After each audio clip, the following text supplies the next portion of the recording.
Ladies and gentlemen, to whom it concerns, it's The Late Late Show. And here is your host, Gay Byrne.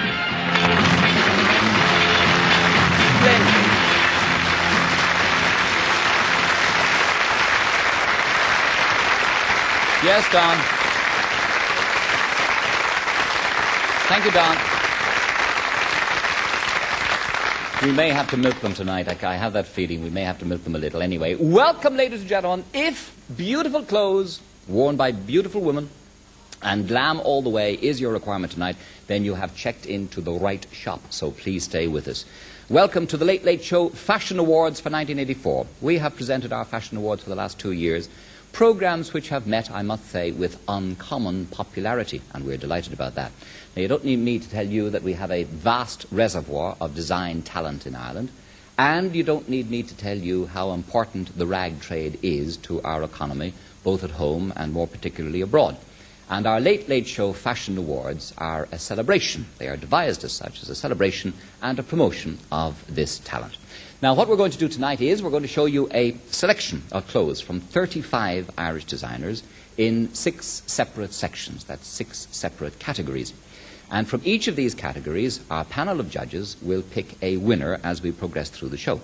And finally, we will select an overall winner who will be the fashion designer of 1984, the designer of the year. And his or her selection will be made on the basis of a complete portfolio, that is, a total collection of clothes.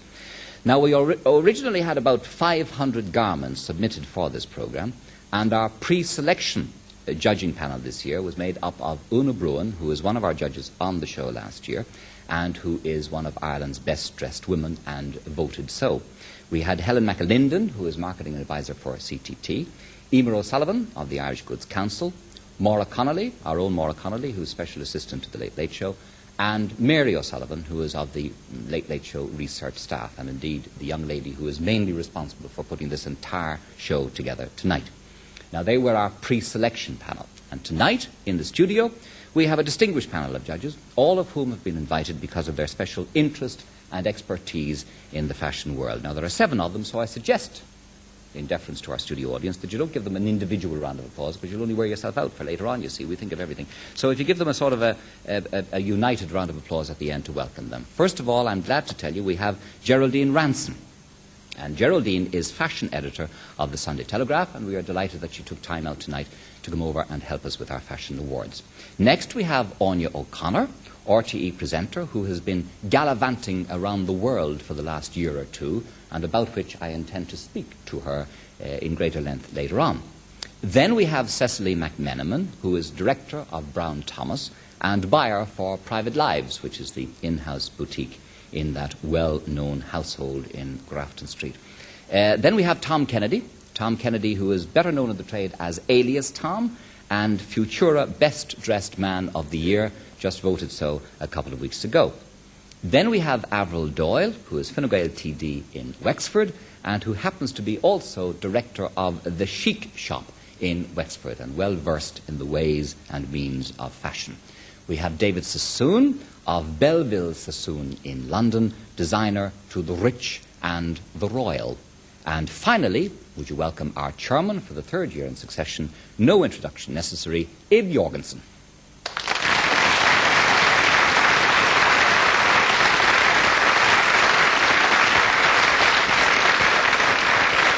Thank you.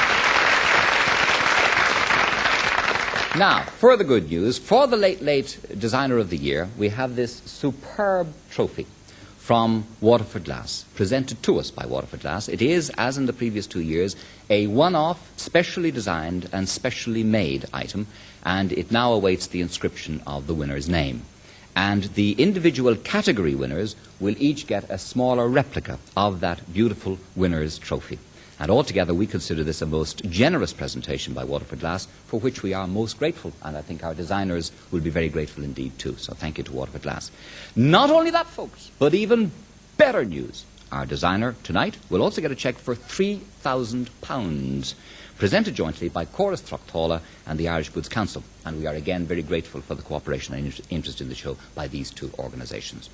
Now, finally, your commer for the evening is a charming and delightful lady who is well known to all viewers of RTE for her continuity work on RTE television and her hosting of the popular afternoon programme called Good Afternoon, which returns to your screens next week.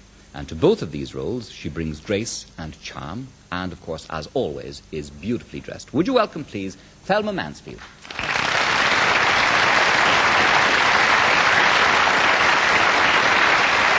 Now,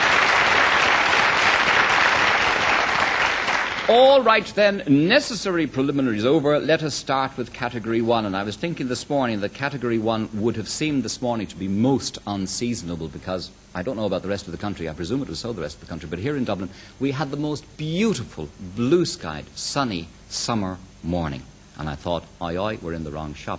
But alas, we know better. Our first category, coats. Because, you see, Monday, October comes, and the snow will be falling, and the rain and the wind, and you'll want coats with them.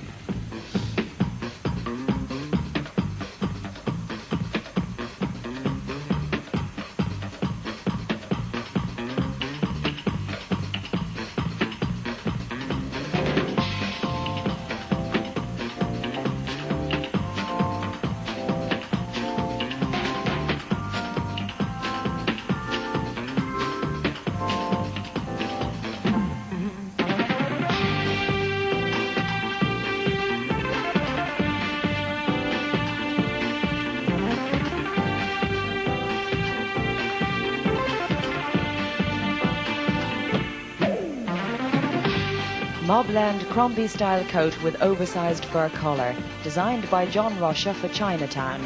It retails at £159. Traditional plaid makes a contemporary coat designed by Jimmy Horahan. The price is £122.50.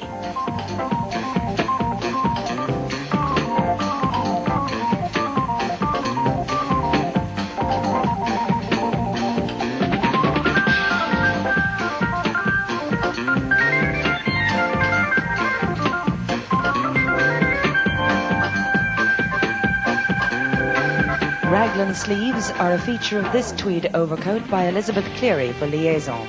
The price is $59.99.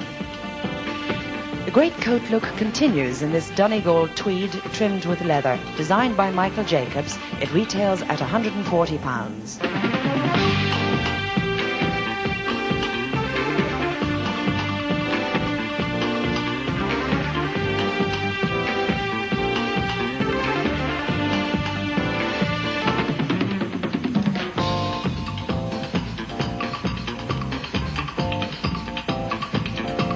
Exaggeration is the key feature of this herringbone Irish tweed coat by David White for Henry White. Price £175. Black and tan Aran tweed check are used effectively in this stylish overcoat by Louise Kennedy. The price is £133.50.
Black and grey hempy tweed is used in this feminine shawl-collared coat by Robert Jacobs. The price is £185. Grey and white pure new wool sets off this structured coat by Fran Nolan of Regine. It retails at £97.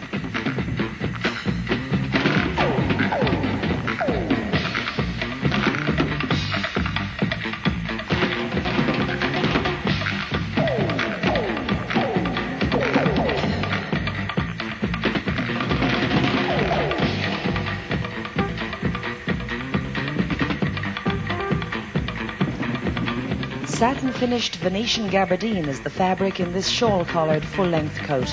The designer is Michael Mortel, and the price is £300. Traditional trench gets a new look in this leather-trimmed navy flannel coat from Michel Ambers. The price is £149.95.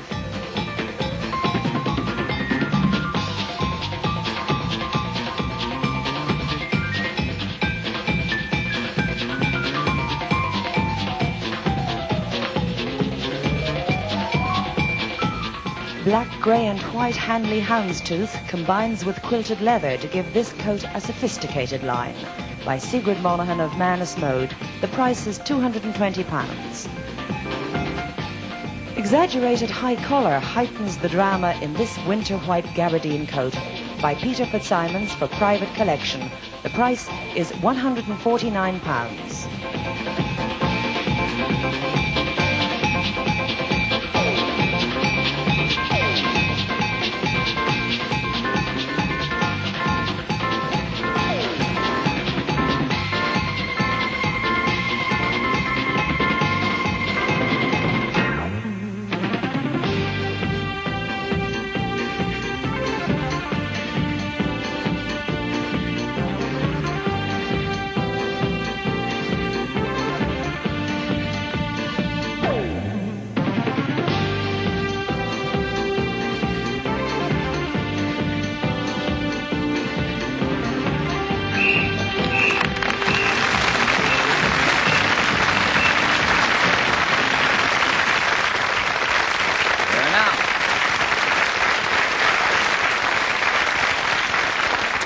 Well, now, thank you very much. That's what our designers have in store for us in the way of coats this year. I now welcome Geraldine Ranson, who's fashion editor of the Sunday Telegraph. As last year, we want to have a little chat with each of the judges in turn and see what their opinions are about the current fashion scene. Fashion editor for the last 10 years, Geraldine. Before that, did you get into fashion? Were you an all-round journalist before that?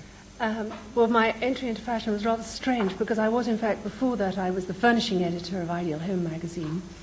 So it was quite a change of direction for me. And I went from being on a monthly magazine as furnishing editor, being fashion editor on a Sunday, national Sunday paper. And is fashion your totality of existence now in your entire life? Oh, no. No. What part does it play then? Tell me.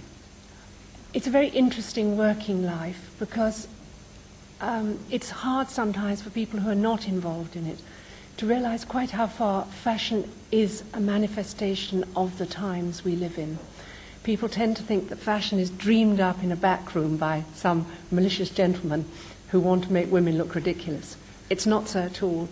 A bad fashion, you can't sell it, you can't get people to wear it, and if fashion editors are doing their job, you can't get them to write about it seriously. It really is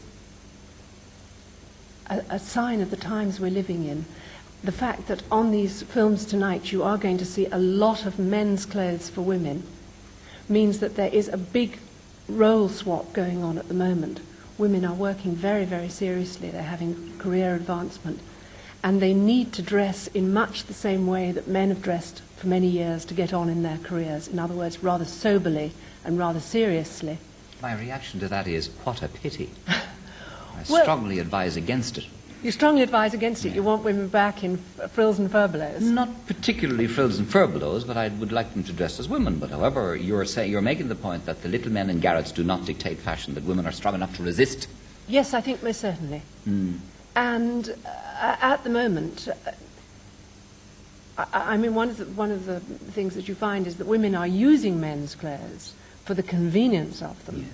I mean, any man who has gone out year after year in the same dinner jacket, black tie and white shirt while his wife is in a lather of anxiety as to whether her dress looks good, will appreciate what a relief it must be for the ladies who put on their tuxedo to go out in the evening. Handiness, is it? I see. Now, you are pretty good, or you reckon you're pretty good, at sussing out coming trends. Are you? I hope so. Yes, yes. And you're going away to Paris, is it next week or soon now? No, a week tomorrow I go to Milan to look at yes. clothes for next summer. Clothes Italian for next clothes, summer, Italian ready-to-wear collections for next spring and next summer. Yes. And I come back and I see the London ready-to-wear collections, and then I go straight on to Paris to see the French ready-to-wear Well, now, collections. already what do you reckon you're going to see in Milan and London and Paris? I think I'm going to see flower prints. Why so?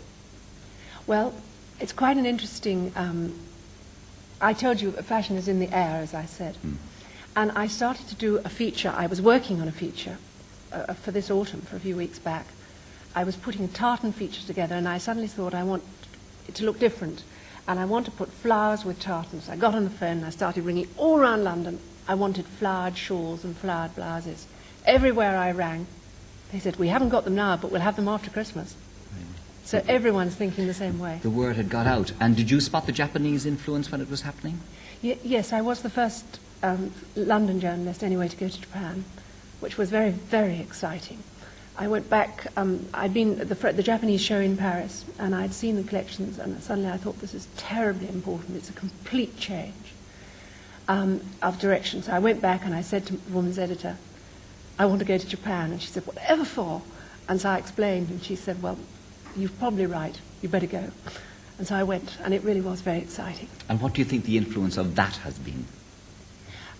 I think Japanese influence on fashion, it was a tidal wave. It was one great statement. But earlier this summer, I was having lunch in Paris with Karl Lagerfeld. We're having a lovely, long, leisurely chat, which was a great luxury because usually he's too busy. And he said, they've changed the way we all look at clothes. We'll never, ever see things quite the same again. And I think he's right. And what is that influence at the moment, Geraldine? How do we see that at the moment, that influence? You don't see many women in tight clothes anymore, for example. I think we've looked at neutral colours and seen them again. We don't just talk in terms of black, white and grey. Yes. It's shades of grey, shades of beige. We've re-evaluated so many things. And also we've thought of buying a garment and then wearing it in several different ways. They've made us more inventive. Now, with regard to your own clothes, do you spend a fortune on clothes every year? No, I don't. I've disciplined myself to talk myself out of buying things. If I can think of a good reason for not buying something, I don't buy it. And I tend for myself to buy a few rather expensive clothes, and then I wear them sometimes for several seasons. And they would be classics? Not always. I don't find it very easy to work in bright colours, because when I'm working and I'm assessing clothes, I tend to hold them up against myself. So I want myself as a person to disappear. Yes. Yes. And if I'm dressed in bright red, it's not so easy to lose myself. And does your husband influence your choice? He will influence me not to buy things. For example, I can't, unlike the Princess of Wales, I can't afford a private and a public wardrobe.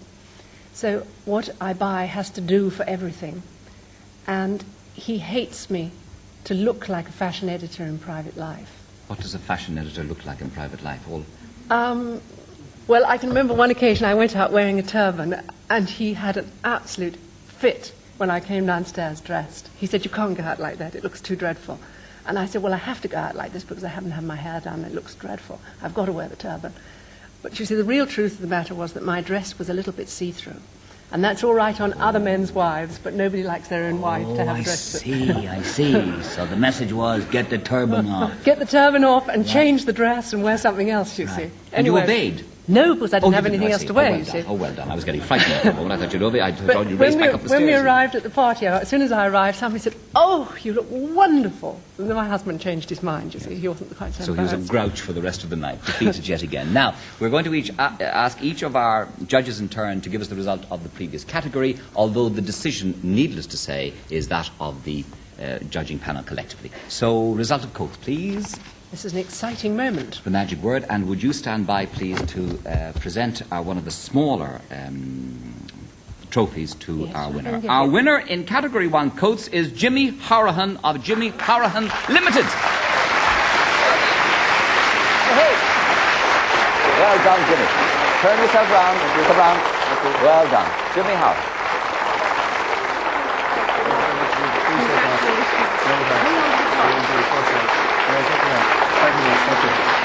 Just stand there for the moment, Jimmy. Turn around, stand there for the moment. Oh, I see Bernie giving a round of applause for that. Anyway, that's at least a good start. I want to tell you that I'm particularly delighted because I've known Jimmy and Bernie Horahan in the fashion trade for a long number of years, and I'm particularly personally glad to see you winning. A stalwart of the Irish fashion scene for many years, as well as being very successful on the home market, he exports, of course, as we all know, a great deal to America and Canada, and few people in the rag trade work as hard as he does. So if you just move over there, here is Mary wearing Jimmy's winning coat.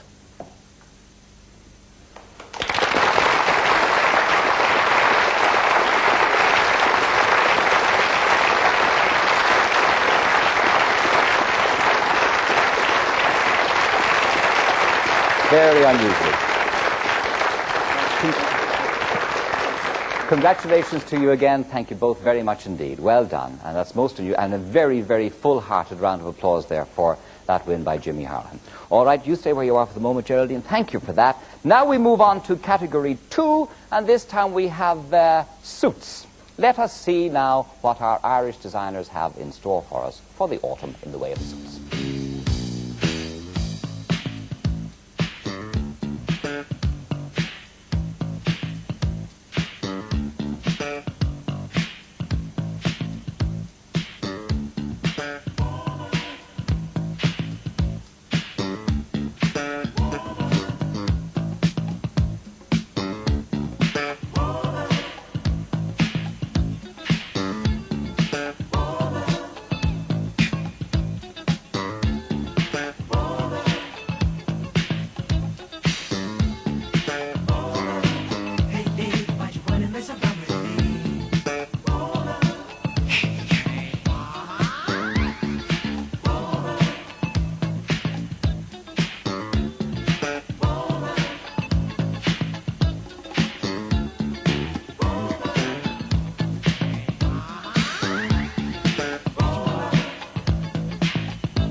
Collars are a big feature here, low and deeply revered for this chunky tweed by Heather Gilmore.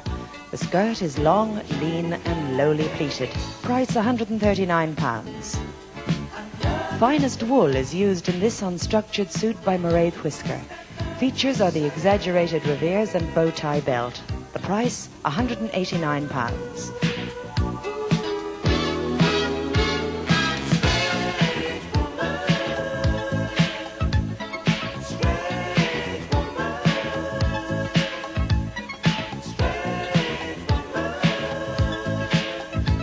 The blouson jacket gets a new lease of life in Patrick Howard's suit. The skirt has a wrap-over effect. Price £169. The 30s era is the inspiration for this long, slim, grey check suit by Barbara McCartney from Max Pierre. Price £129.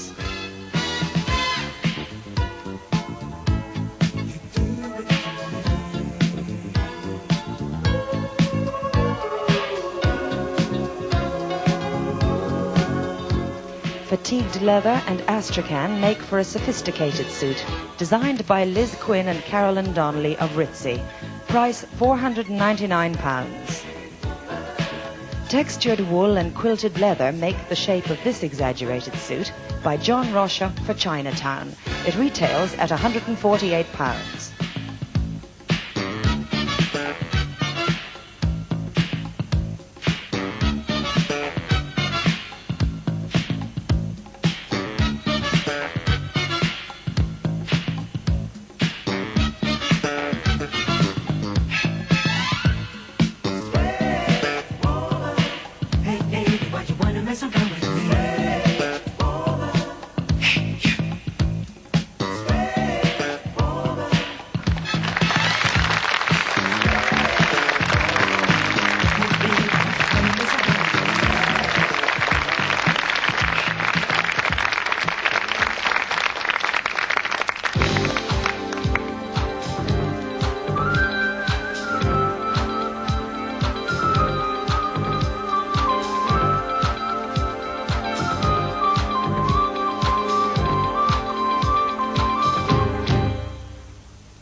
Grey satin-finished gabardine is used for this structured suit by Michael Mortel. The jacket is total cover-up, but the skirt has a cunning slit. Price £250.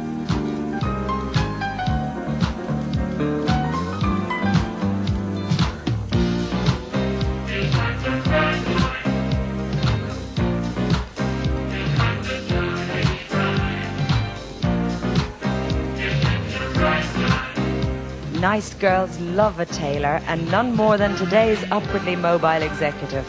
Elizabeth Cleary of Liaison has designed this pinstripe business suit, priced at £79.95.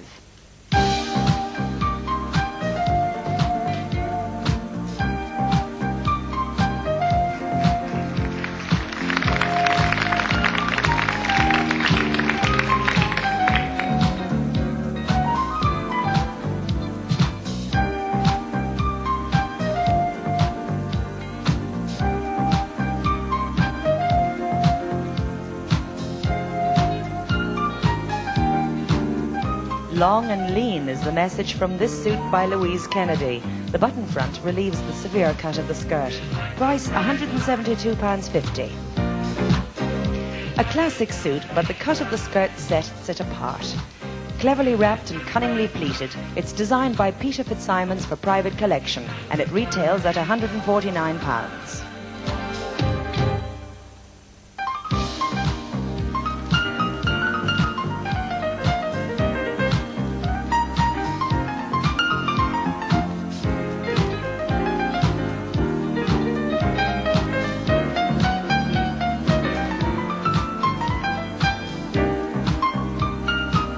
Leather trims become the businesswoman in this suit designed by Michel Ambers. The price is £129.95. The grey boardroom tones again in this unstructured suit by Michael Jacobs. Price £150.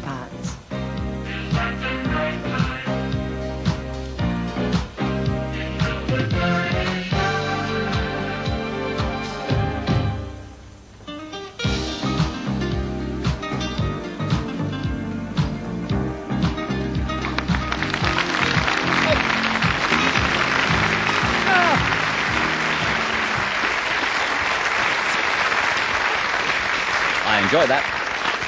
That was her suit section. We welcome now Oona O'Connor, who has been, as I say, gallivanting around the world for the last 2 years or so with her beau, Gabriel Byrne of Bracken fame to us. Costa Gavras in Israel, you were with. That's right, directed by him yes. there. What other wonderful places did you visit?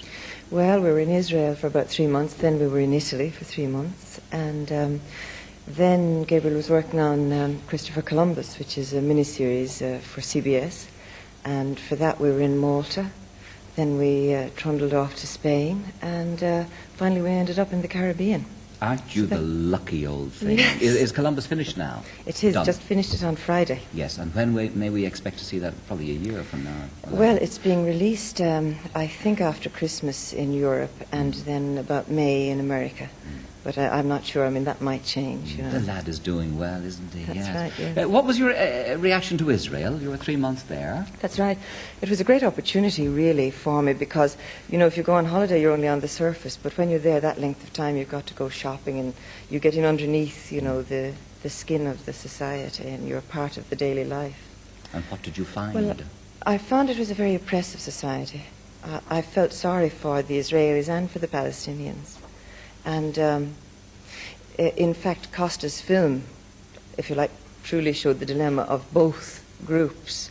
And the trouble is, I suppose, that there are undercurrents in the society that are just coming out now with Rabbi Kalhan, you know, the kind of very extreme right-wing attitude that wants to clear out the Palestinians completely, which a lot of liberal Israelis are very upset by.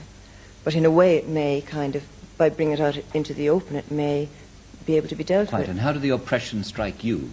Well, for instance, you could be just, say, out in a restaurant or in a hotel or something, and there'd be some, you know, young couple, you know, hand in hand, maybe kissing or that, and the boy would have a big submachine gun strapped to his back, or a father with a child, you know, by his hand, and he'd have, you know, bullets and everything else strung around him. And if it was a fiesta day, for instance, you'd have everybody in fancy dress, and even small children were being conditioned to be ready to fight. Little tiny tots were done up in complete paratrooper kind of gear, you know. Complete military presence everywhere. Yes, and very much that kind of society at siege, country at siege, military emphasis. Even if you went in to buy a card, say for somebody's birthday, you know, the kind of pretty jolly cards you get on a birthday stand, and in amongst them you'd find congratulations to our son for joining the army, and there'd be a real pretty card with this boy dressed in uniform, you know, and it was just, it really kind of gave you a strange feeling. Yes, indeed. West Indies then, you went to, what, Santo Domingo? Were you? That's right, yes. Yeah. And how was that then?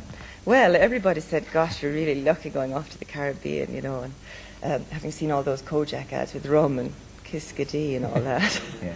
It's not a bit like that, of course. Not at all. No, because, well, I was shocked, really, because what happens is when tourists go there, they're inclined to go to kind of compounds that where there's a hotel or villas, and they're all inside a kind of fenced-in area, and they don't see the outside world, what's going on. And the thing that struck me was, the only way I can describe it is, I'd read history books about Ireland during the famine. Particularly a thing that I was interested in was that the road from Cork to Bandon was really thickly populated with kind of mud cabins and that along the side, and thousands of people in the countryside. And I thought, that's really hard to visualize. But that's exactly what Santo Domingo was like. It was like going back into Ireland in what 1848 must have been like, except that it was hot. Yes, but and terribly poor. Really so poor. There's no social welfare. Everybody works like anything. I mean, even children that size are going around the place collecting bottles. If you haven't got bottles, they'll say, have you got bread?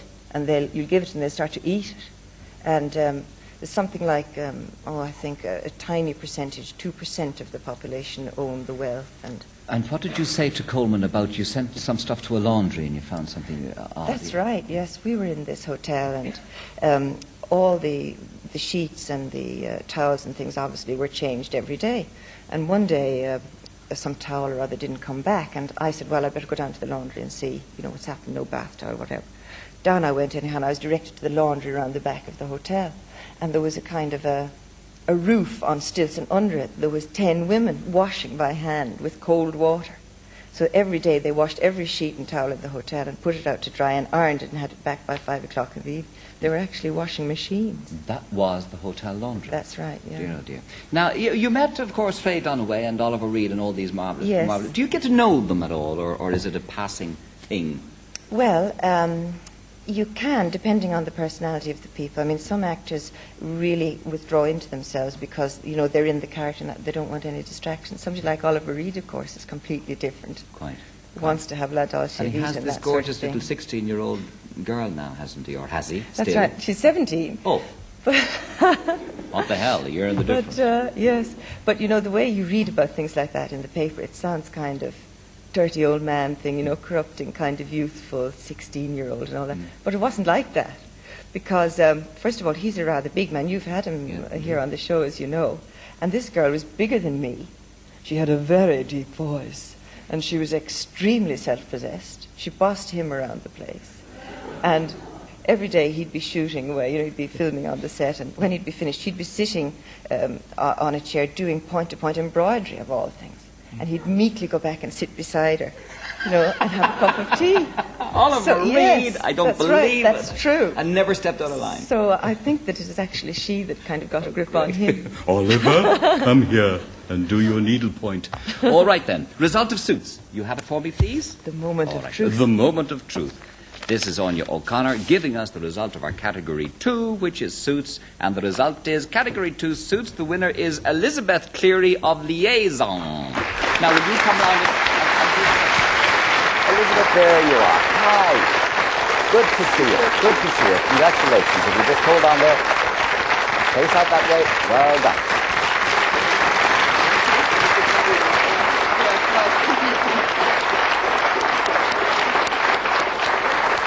Just stay right there. Stay right there. We'll just tell them about you. Elizabeth studied at the National College of Art and Design. She's the holder of the first degree in fashion ever awarded by the National College. She's twice winner of the International Wool Secretariat Young Designer of the Year competition, so she's had a fair amount of competition experience and with great success. Now here's Helen wearing Elizabeth's suit. Helen?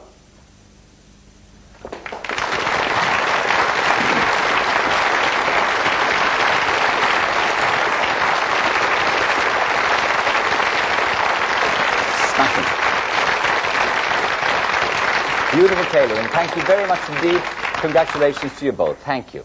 All right, friends, we are taking our first commercial break here now, so come back to us in a few moments for the next part of the show. All right? Thank you very much.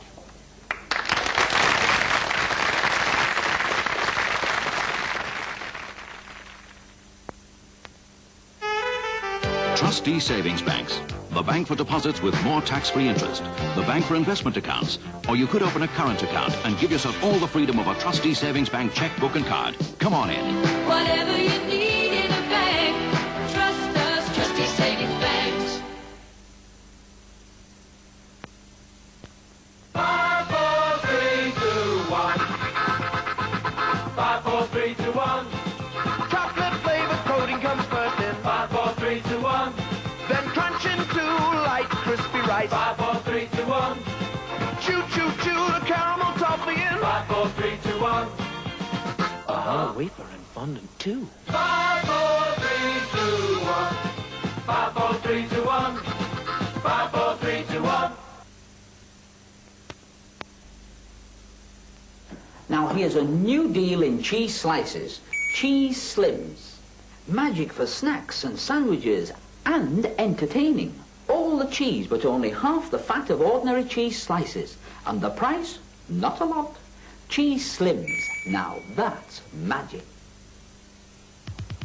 Pennies, oh, only pennies. This autumn, the writing's on the wall. Pennies is the place where a man can dress to make himself feel like $1 million, yet spend hardly anything at all. Pennies, oh, only pennies. Be seeing you. Premier low-fat milk. Shape up, work out, be healthy with delicious low-fat milk. Premier Dairies, put first things first. The sensational taste of savory mince. Just add Knorr Meal Maker. It makes meal making deliciously simple. This man will do anything to save petrol. But there is a better way. Dunlop Elite, the tyre that saves petrol without sacrificing grip or durability. Dunlop Elite, the tyre that saves petrol.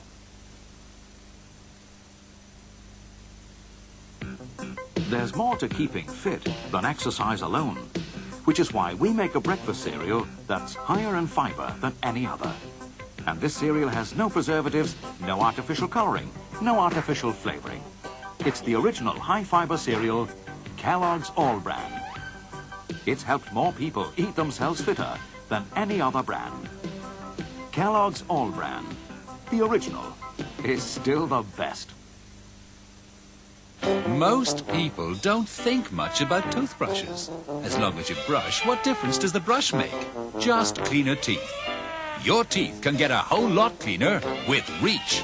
Clinical tests prove it. Reach cleans a lot better than the other leading brushes. It's angled like a dental instrument to help clean back teeth a lot better. And concentrated bristles help clean each tooth a lot better.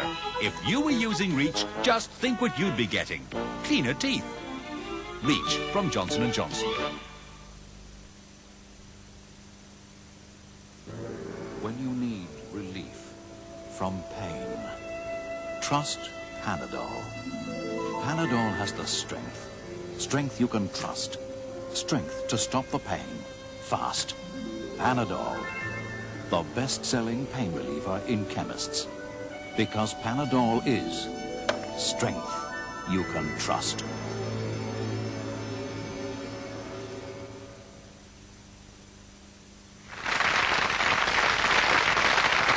Terrific. All right, then. Are we ready for category number 3? We are. All right. This category goes under the heading of separates. And I think you will find that in this category, things tend to get a little more adventurous.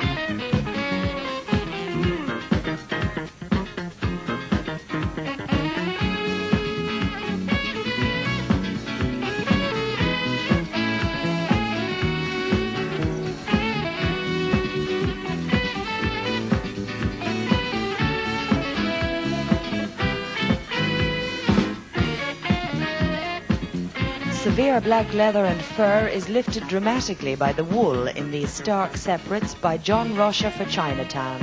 The total price is £612.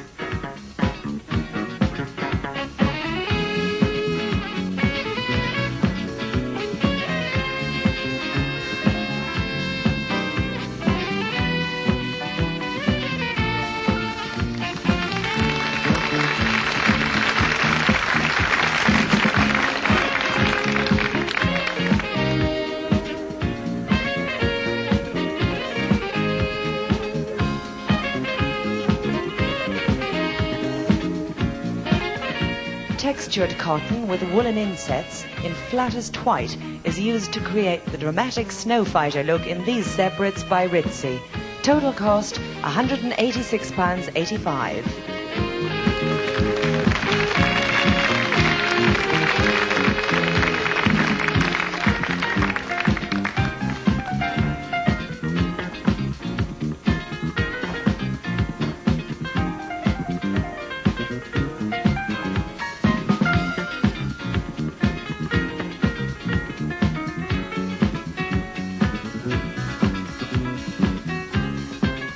For a casual look this winter, these separates by Elizabeth Cleary of Liaison could fit the bill.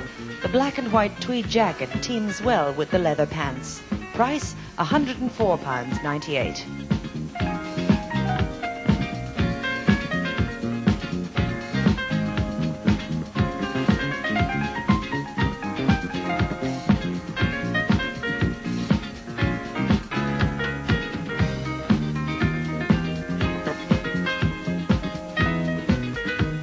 Quilting adds to the winter weight of this black cotton two-piece by Evelyn Campbell.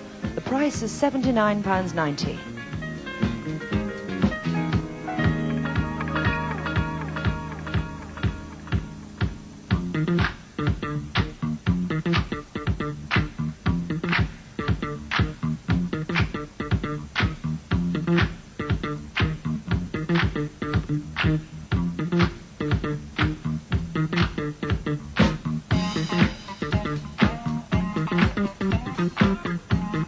No point in trying to rush in this rucked black and red ensemble by Carmel Carroll of Missing Link. But what it lacks in liberty, it makes up in layers. Total price, £107.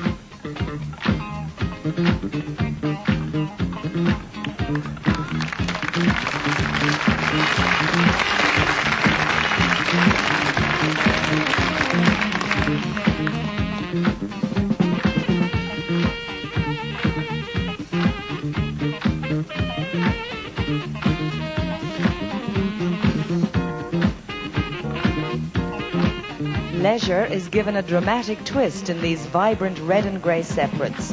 The exaggerated wing sleeves are echoed in the wing jodhpurs. Designed by Louise Raymond, the price is £209.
startling cerise brings out the best in this heather and tobacco jacket and navy skirt.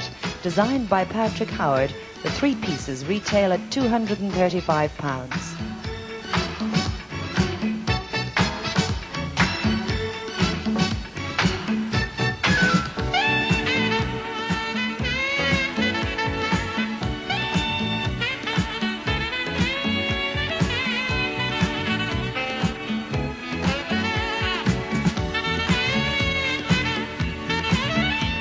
'50s is the mood for this elegant coat, blouse and trousers by Mairead Whisker. The coat is unstructured. The price £204.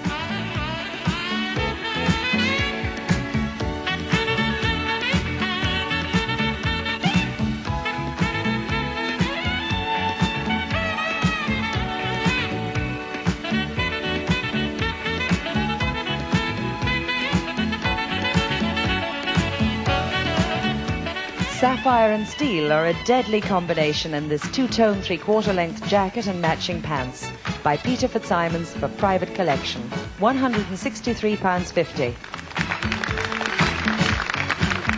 Gunmetal and cobalt show their true metal when combined in this dramatic swirl-collared 2-piece by Michel Ambers.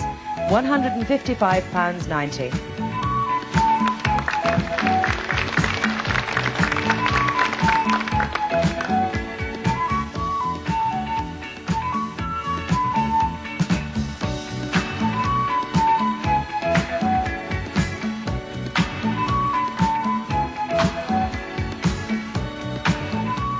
Country looks get the city treatment. Black and white unstructured coat is teamed with wool and leather look sweater and classic trousers by John Bentley Limited. Total price £279. Vibrant blue and black create a stir with this classic car coat by David White for Henry White. The diagonally pleated blouse sets off the classic trousers. Price for all 3, £268.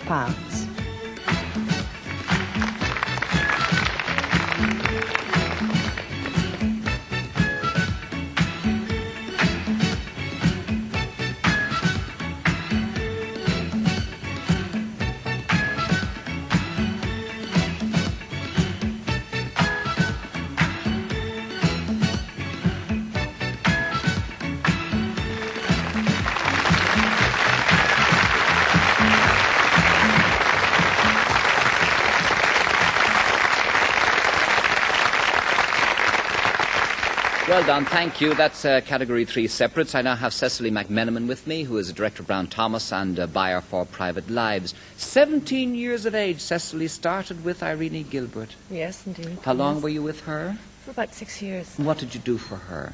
Well, I started off basically as a model, and then I ended up in the stockroom with fabrics and sort of pinning things and helping to sort of generally pick buttons and bows and things like that. Invaluable experience. Yeah, absolutely. General Dog's Body, the real yes, original Dog's yes. Body. How much was the wages? 30 bob a week. 30 bob a week. But where would you buy that experience and knowledge? Absolutely nowhere now, I would have thought. You reckon you really did learn a great Yes, deal? yes.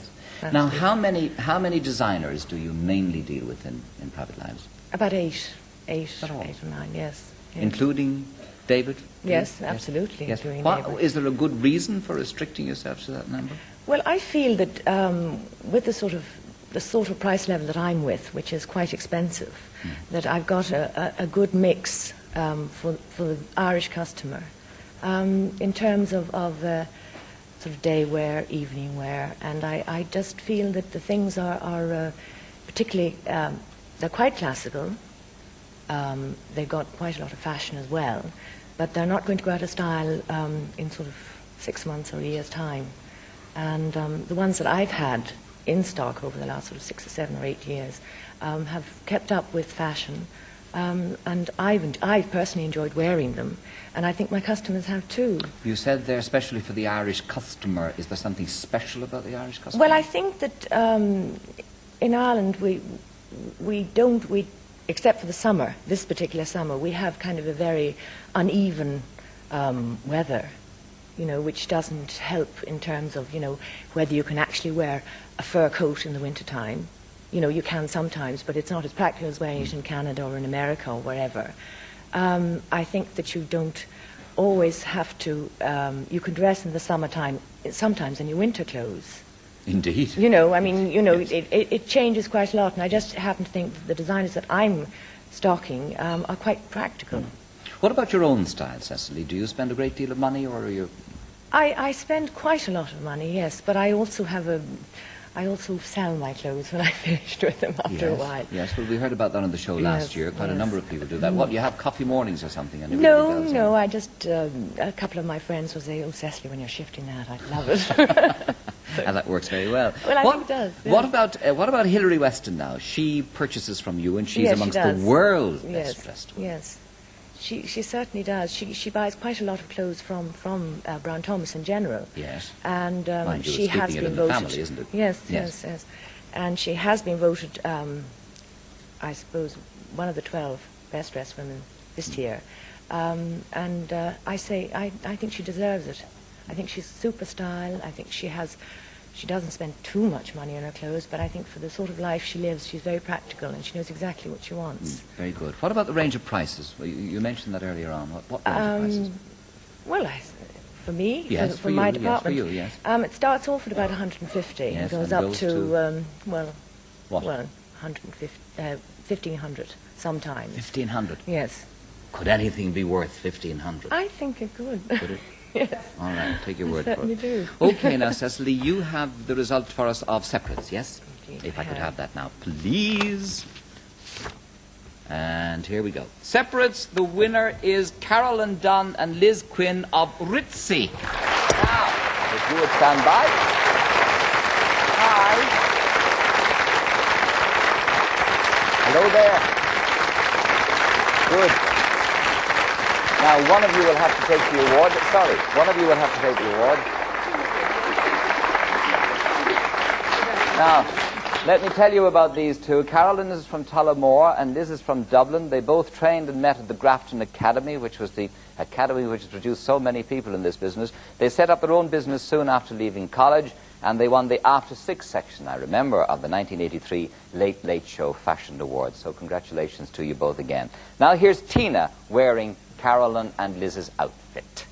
Tina. Ah, look.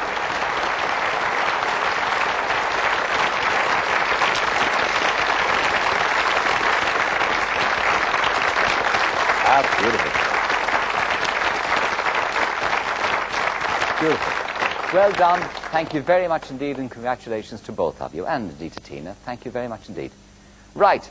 That's the end of that category. Let's see what we have for you now. We move on now, ladies and gentlemen, to day dresses. All right, let's see what our Irish designers have in store for us now with day dresses.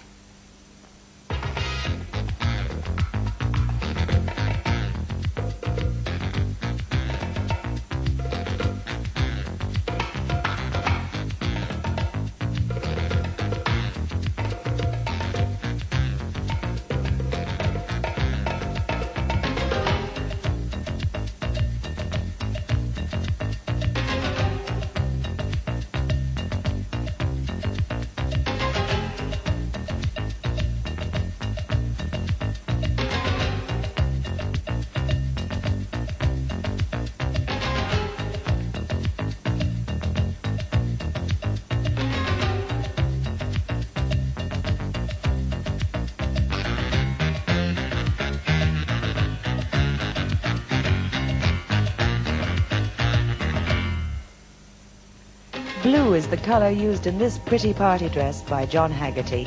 Note the collar detail and unusual buttoning. £105 the price. Mandarin collar and curved shoulders make this a shirt-waister with a difference. Designed by Michel Ambers, it retails at £99.95.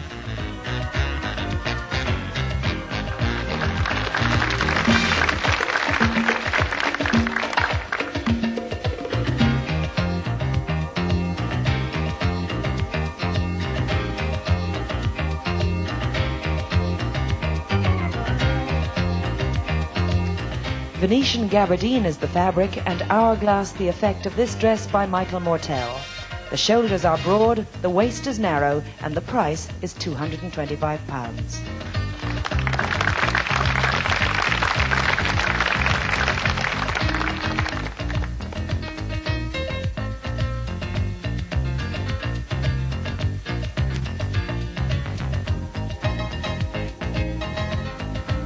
Black is back, even for day, and Sharon Hoey of Rellamore Limited makes great shapes in this batwing shift.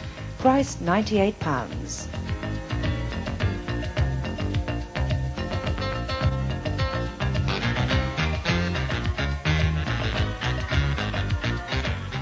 Black and white herringbone jersey forms the background for this dramatic shift by John Dunn of John Bentley. Price £109.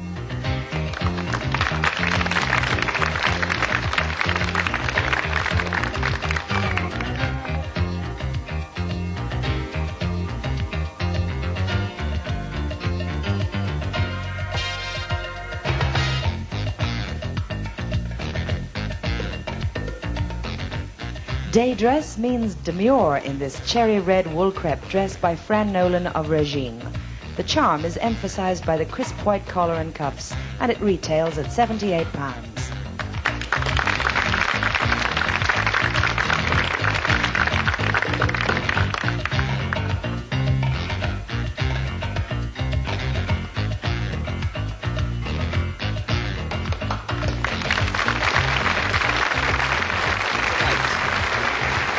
Okay. So, right. Sorry, did you give me the result last time around as separate? I said Carolyn Dunn, did I? I'm sorry. Carolyn Donnelly it is, and Liz Quinn. Now we have Tom Kennedy with us, owner of Alias Tom, voted Futura Best Dressed Man of the Year. And is anybody surprised, I ask myself? Not at all. Where's your lovely pink bow that you had? I had to change when I saw you wearing one. It was red, actually. Oh, I see. It's a bit like that, is it now? 19 years of age, you opened your own shop. That was 13 years ago. Tom, I reckon the best trick you ever pulled was never opening another shop. Right or wrong? Right. Right. I never intend, actually, opening another shop. Why so?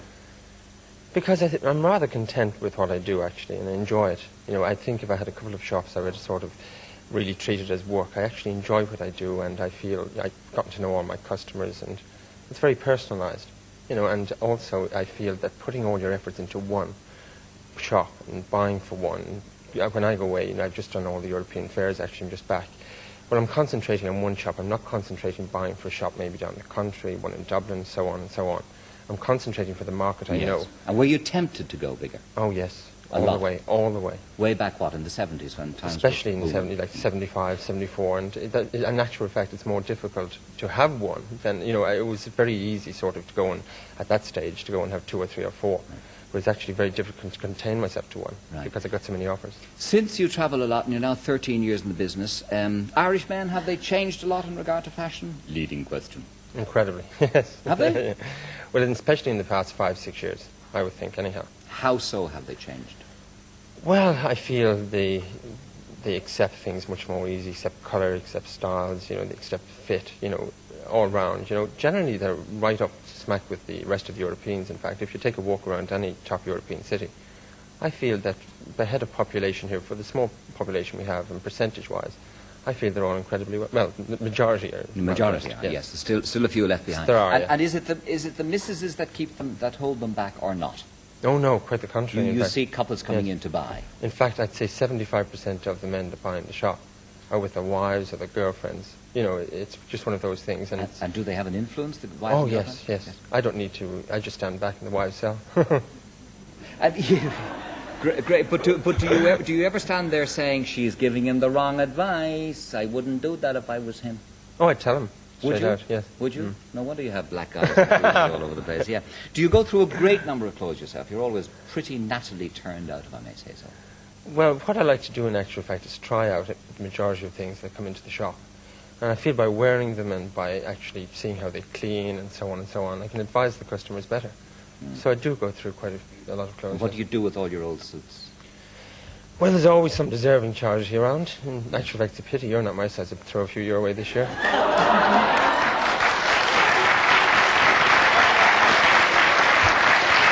Well, let's face it. Who's more deserving? Who is more deserving? I do ask you. Now, what qualifies... Stop on you. It's not that funny, you know. What, pray, qualifies you to sit on a judging panel to do with women's clothes? Well, I think after buying for Alias Tom for 13 years, I should be well up enough to know good tailoring and basically good fabrics. And as Esther has just, first of all, said, that women are actually becoming, well, wearing more masculine clothes. Yes. So, you know, I feel that judging what we saw today, you know, there's certainly an element of masculinity in it. Yes. And I think it's just sort of... Anyway, going around the fairs to all these places, you see a lot of women's clothes, Of course, don't you? yes, Yes, you're well up with the Well, international they're both scene. on the same time, actually. Of course they are. Of course they are. So you can't help taking it in. Day dresses, then, result, please. Day dresses. This is a very result, difficult one, coming in. Kay, because everyone's so good in this category. Really? Yes, Particularly, is that the sincerely. opinion of you all? A very, very difficult decision.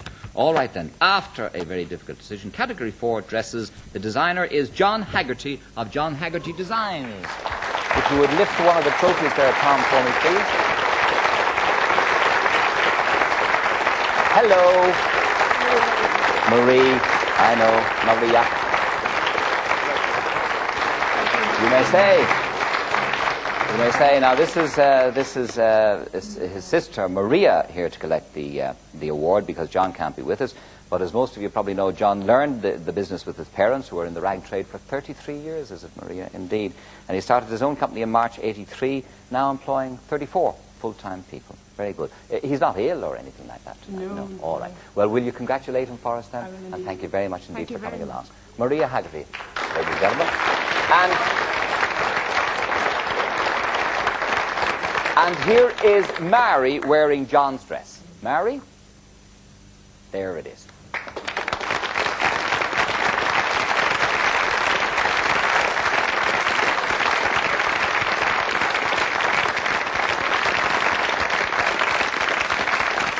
Lovely. Thank you very much indeed. John Haggerty, winner in that section. All right.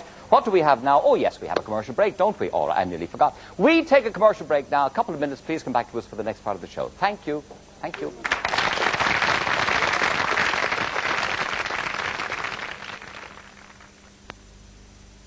Have you returned your P35 yet?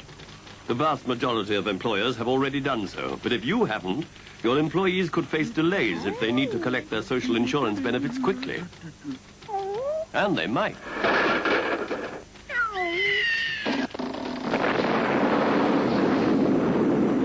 Return your P35 now. Or else. Return your P35 now, or you'll be prosecuted. There's no point kidding yourself. It can cost a lot to keep children well dressed. But thank goodness it costs a lot less at Pennies. And Pennies know how to put the fun into children's clothes without it costing the earth. Only Pennies. Be seeing you. We're sorry, so sorry, but you can join our club. Only beautiful vegetables are allowed in the Bird's Eye Country Club. Only firm, trim sprouts. Only smaller, sweeter peas. Only bright, young carrots. Only the best can join the Bird's Eye Country Club. We're sorry, so sorry. Oh, a sausage is a sausage and a rasher is a rasher, but gee, it's good when it's gouty. Ham and steak is nice, everybody likes a slice, but gee, it's good when it's gouty. Cook it up, serve it up, it'll go down just a treat. For breakfast, lunch, and dinner, you really got a winner with the best in Irish meat. Gee, it's good. It's gouty.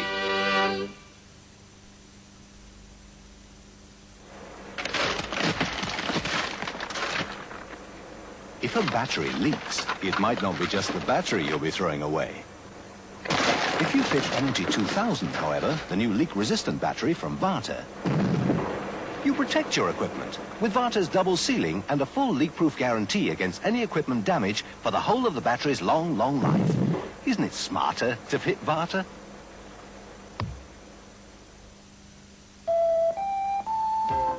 Can I earn a high rate of interest on my investment with standard rate income tax paid? Yes, yes, yes, with the EBS. If I save regularly with the EBS, can I qualify for a house mortgage? Will my savings be really secure? Yes, yes, yes, with the EBS. Will I? Save with Success. friends. With the EBS? Yes. Yes, Yes, with the EPS.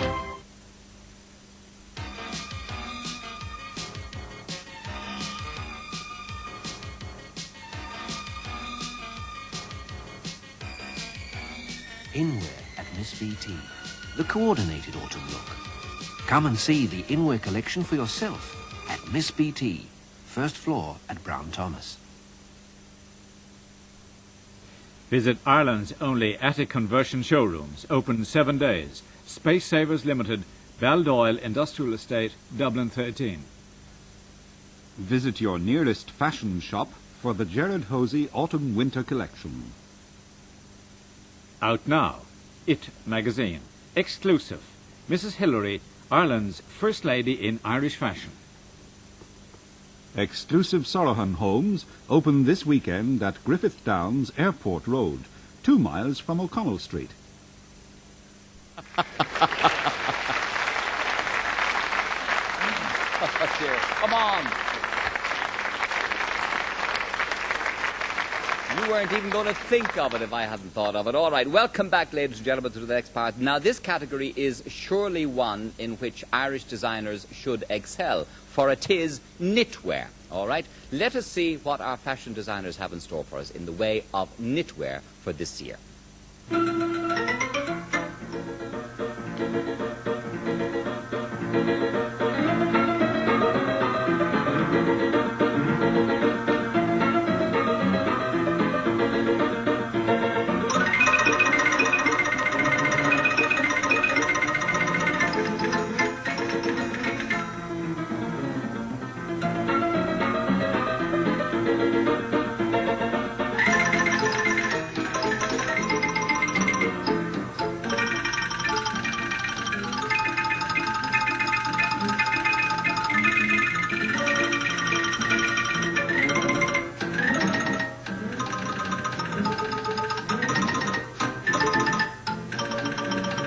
Grey and black are combined in these avant-garde knits by Elaine Keogh of Laney. Price £135. These demanding modern knitted separates are designed by John Rusher for Chinatown.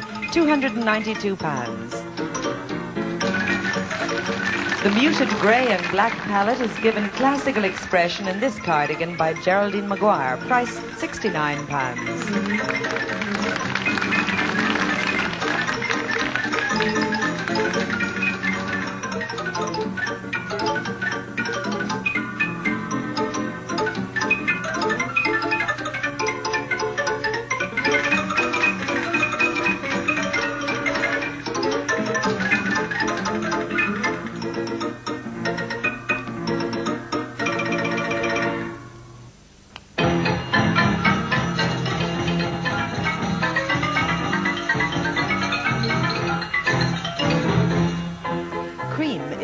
For a classic effect by Oscar Haug of Kerry-based Irlanda Limited, £195. Elaine O'Connor of the Roscommon-based Curlew Designs hand spins and hand knits her garments, £134. Creamy knits to brighten up a dull winter's day by Liz Quinn and Carolyn Donnelly of Ritzy. Price £144.85.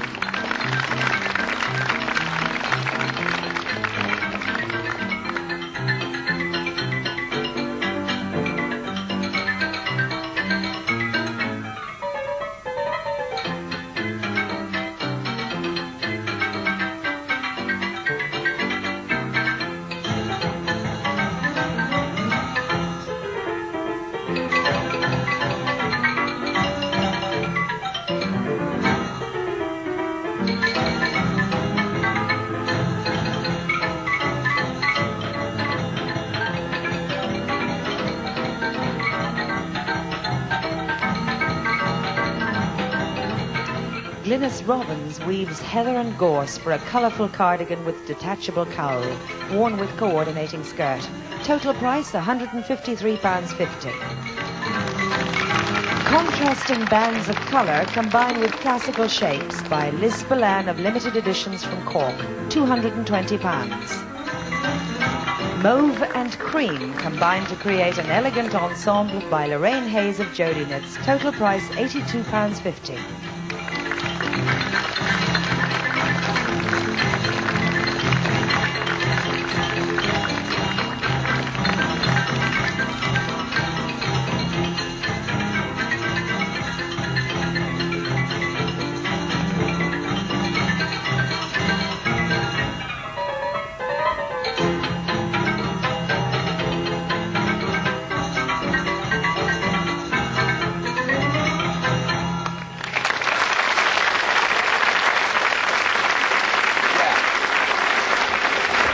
Very good. That was a jolly scene, was it not? Now I'm pleased to welcome Ailbhe Doyle, who is a Fine Gael TD in Wexford and director of the Chic Shop in Wexford. Can I remind you that although the individual judges give us the result of each category, the decisions are of the panel collectively. From Dublin is Ailbhe, and married a Wexford farmer and livestock dealer, and went to live in Wexford. And they tell me, under no circumstances would you even dream of coming back to the big smoke. Very true. I'd hate to have to live in Dublin again. Life is delightful in Wexford. It is. Now, how come the shop, Ailbhe? When did that happen for you? That happened in the early 70s when I met a German girl who had been living in Wexford for some time, who was extremely interested in fashion and knew a lot about it. And we discussed the situation in Wexford at the time, and even though there were some lovely shops, we felt there was an opening for our end of the market, and we started at Easter 73. So Did you know anything about buying? No, not about buying per se. We had very strong ideas about what we liked and strong ideas about quality and fabric, but no actual experience in buying. And did you two go off and buy them? Yes, for many years we travelled together to the fashion fairs. Some of the other judges have already referred to, and we forward-ordered for the following season. Yes. But in the last couple of years I have withdrawn from that scene for various reasons, and Ailbhe now handles all of that herself. Yes. And was it a success for the 10 years, the shop? I mean, has it gone Yes, well? yes, it's been a great success. You didn't make too many mistakes? No, we were careful enough, and we took one step at a time. And do you think because you went ahead and opened that particular shop, other people were encouraged to do likewise now? I have no doubt. We were one of the first of the new era of shops in Wexford, and at the moment I venture to suggest that Wexford town is one of the best rural shopping centres in our country because of the many interests and the many people that have started over the years. Yes, you're getting nods of agreement about that in the audience. Now, you have 3 children, have you? I have. Yes. And why, therefore, when things were going so well, why on earth politics, please? I'll never be able to give you a rational answer to that, but in 1974, the local elections came around, and at the time there was a climate of involving more women and younger people, and I was approached by the party in Wexford. I thought it was hilarious, and really I thought it was one of the funniest suggestions I'd heard in a long time. But I thought about it and said, yes, I'll have a go. Never really thinking I'd make both the corporation and the county council that I had stood for at the time. I made both, and I landed in straight away with both authorities, and I've thoroughly enjoyed my years involved and learnt an awful lot, might I say, Gay. But the shop has now you. My active involvement in the shop went downhill from then on for obvious reasons. Yes. It's a marginal seat you have, so you have to. Very much a marginal seat, so I'll enjoy it while the going is good. Yes. And why do you think you're going to get the kick out next time? Oh, not at all, They'd Gay. never do Not that at to all, you. Gay. Not at all that time. No, but do you have to work doubly hard as your? Yes, we work very hard, myself and my 2 colleagues, and I think we give a good service to the constituency. And we also work very hard in Leinster House. Yes. You have to when you're... I'm the 3rd seat in a 5-seater. We only have 41% of the vote, our party, and by anyone's standards, that's perilous, so we work hard. Does darling husband help you in your political career? I mean, does he involve Well, he's very supportive now. I can't pretend he was madly enthusiastic initially, no, but he's very supportive at this stage. What did he say initially? Well, I think he thinks I'm mad privately. He no longer says it. He did initially, but no longer. He is very supportive. Yes. Now, you're well dressed, of course. You're wearing a beautiful outfit, which I want to know about a little later on. But do you spend a lot of money on clothes yourself? From my involvement in the rag trade and compared to other people in the business, I wouldn't spend a lot of money, no. But then I suppose compared to the average person and the average consumer, yes. It really depends on your lifestyle. And do you think it's important to spend a lot of money on it? No, I don't. No, why? I don't. Why? I feel I've quite a balanced outlook on all of this. Well, some of the most attractively dressed people I know are people on very low budgets. I think a keen eye and the patience to shop around and put things together and to really be able to, team it up and wear your clothes is far more important than having money to spend. Some of the people with huge disposable incomes dress, in my opinion, appallingly. It is not directly related to the money available at all, Now, the lovely outfit you're wearing, tell us the story of that. Well, just an example of how perhaps I don't spend a lot of money really on clothes compared to other people in this business. This was made in the 1920s for my grandmother. And it was hand-done, it's hand-done Irish lace, and was made in Enniskillen. And it is but an example of the beautiful work that's been done for many generations in this country of ours, and something I'd hate to see die completely. I love up-to-the-minute situation, but I like to appreciate what's old and the best of what's gone. Would you give us a whirl? Would you give us a twirl just to let us see? I think it's a lovely creation from Granny's day in the 1920s. And did the headband come as part of it? Isn't it lovely? Isn't it lovely? Terrific. Oh, well done. That's lovely. Smashing that. Smashing. All right, and you're judging the right category too then. Knitwear, please, can we have a result from you? Thank you. To go with them. Others? Okay. Thank you. What's this? It says no winner. The unanimous decision of the panel tonight is that we will not award the prize for this category. And I think, to explain better than I can the reasons for, I will defer to our chairman, Ailbhe Jorgensen. Ailbhe Jorgensen. The buck stops with me, yes? I think it was soul-searching and a very considered decision. I think this section was eclipsed by the sheer excellence of the others, because the others were very good sections. And there are two sections I would like to talk about later, which I thought were very good and a great advancement in terms of design value from the last 2 years.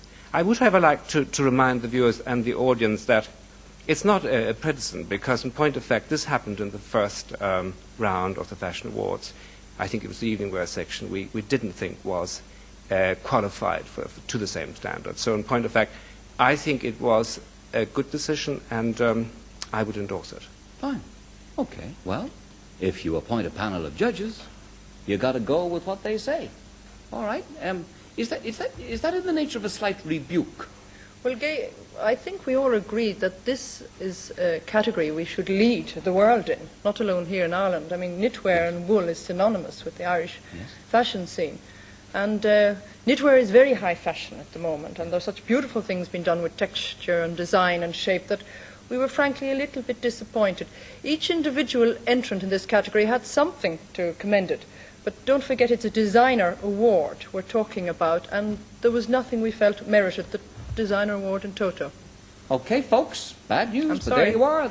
I suppose that comes under the category of that'll learn you to mind your manners. All right, then. There's nothing else to do. No award for knitwear. Let us move on to our last category this evening, and this is under the heading of After 6. For that special occasion, that particular evening out, this is the sophisticated styling.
Raw silk and antique lace make a fairy tale dress by Carmela O'Donovan of Cork-based melodrama. Seed pearls trim the neckline and waist. £318.60.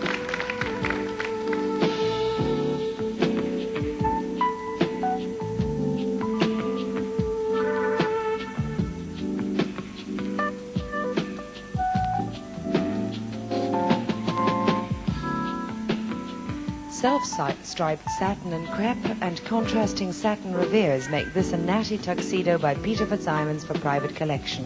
£169.90.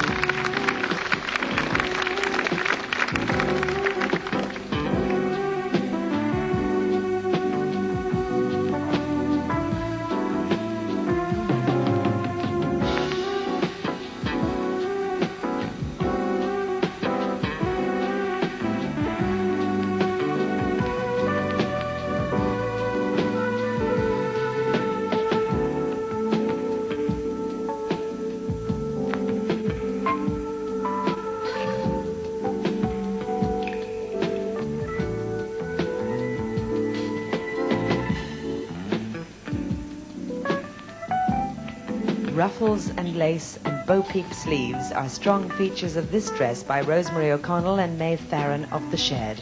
£480.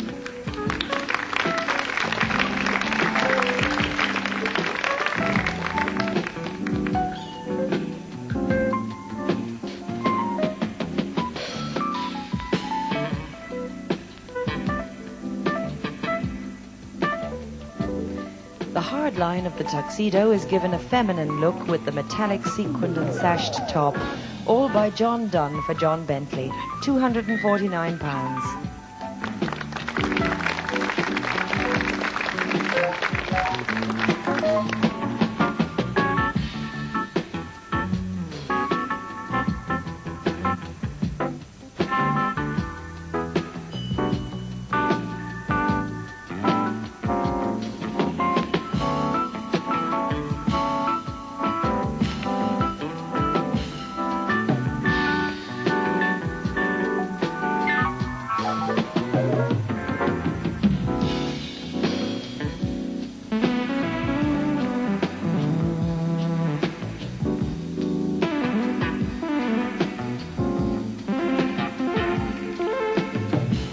Heavy satin brocade is used to make a regal gown by Mary Gain of Kerry-based Mary Lisa.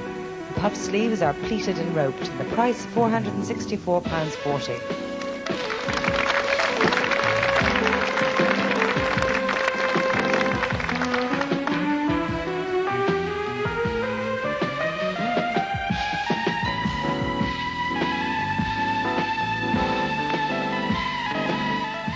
Evening wear makes bedroom scenes at Ritzy.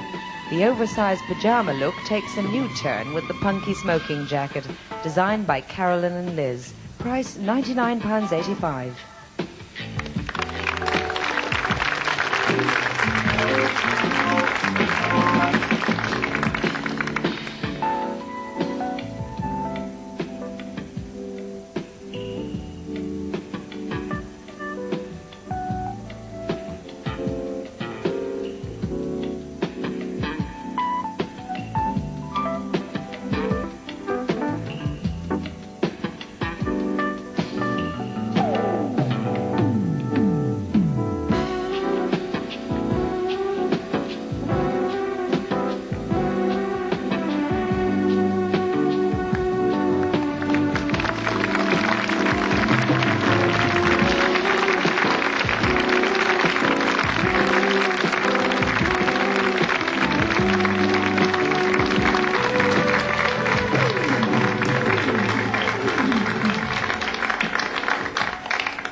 Late 50s American in Paris is the mood of this elegant layered shift by Sharon Hoey of Rellamore Limited. Price £85.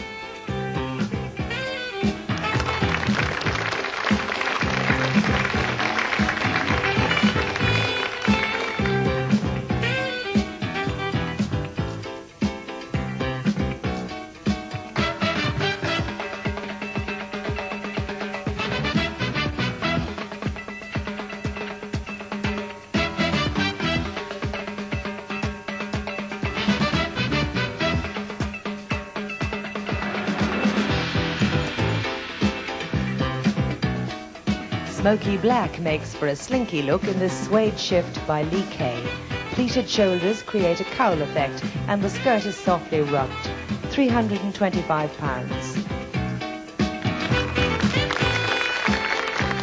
Simplicity is the keynote of this silk organza shift by Anne Condon from Cork.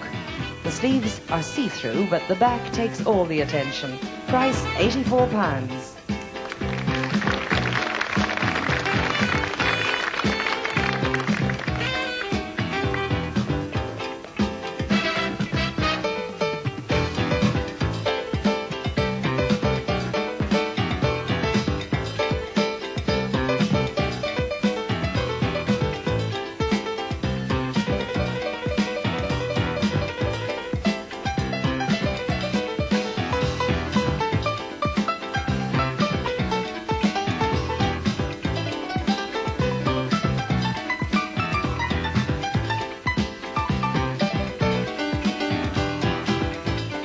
Silver grey snakeskin creates a slinky after 6 ensemble by Fran Nolan of Regine. Price £95.50.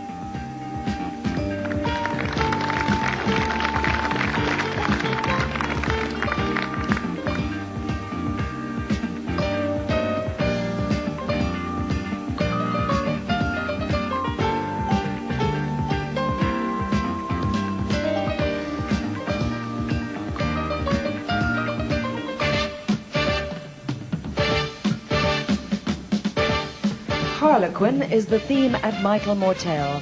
The hard metallic fabric of the jacket is softened by the black quilting on the lapels. The skirt is long, slinky and wrap.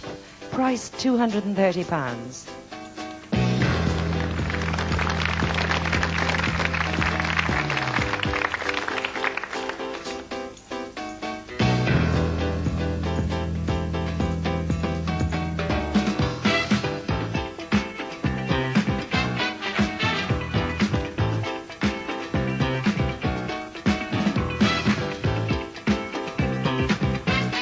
Elaborately pleated organza top sits easily on wide taffeta gauchos by Louise Raymond. Price £228.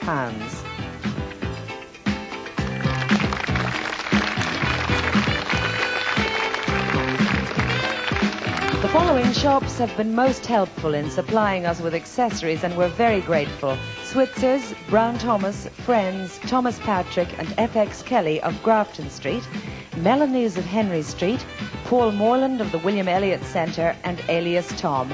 And we also wish to thank Gary Kavanagh and his artistic team from Peter Marks for taking care of hair.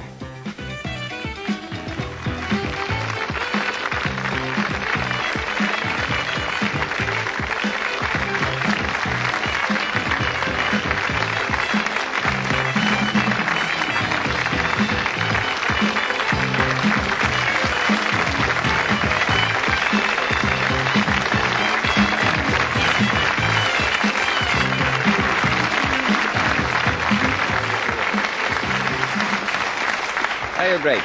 Thank you very much indeed. That's after 6. Nice seeing that. Now we welcome David Sassoon of Belleville Sassoon in London. As I said earlier, designers to the rich and the royals. Started working for Belinda Belleville, and after a few years they became partners. Now, I understand, David, that it's because you make occasion clothes that you attracted the attention of the royals. Is that so? Well, no, not quite. In fact, we've been making clothes for members of the royal family for a number of years. I've made clothes for Princess Alexandra, Princess Margaret, Duchess of Kent, nearly all of them. Yes, and Princess Di, presumably. And Princess Di, yes. Yes, we've been told on this programme that poor Princess Di is molested and bothered and pestered by teams of fashion advisors who keep on recommending her to buy the wrong things. Is that so, or what's the story? I don't think so. I think she has a very, very definite mind of her own. She knows exactly what she likes, and she knows exactly what suits her. And she enjoys clothes. She thinks they're fun. She gets enormous pleasure out of wearing them. And she's the most wonderful person in the world to dress. She's very beautiful. She's young. She's attractive. She's tall. She's the perfect woman for a designer to want to dress. Who keeps on putting on these hats on her head on occasions? Yes, Are well, unfortunate, yes. Occasionally we do have a few rather unfortunate hats. that do from time to time appear. Yes. Are you ever in a position, David, to say to her, hat, no? No, not really. No. Inasmuch that, in fact, I have nothing whatsoever to do with the choice of the hats. The outfit is designed, and then the princess goes off to see her milliner.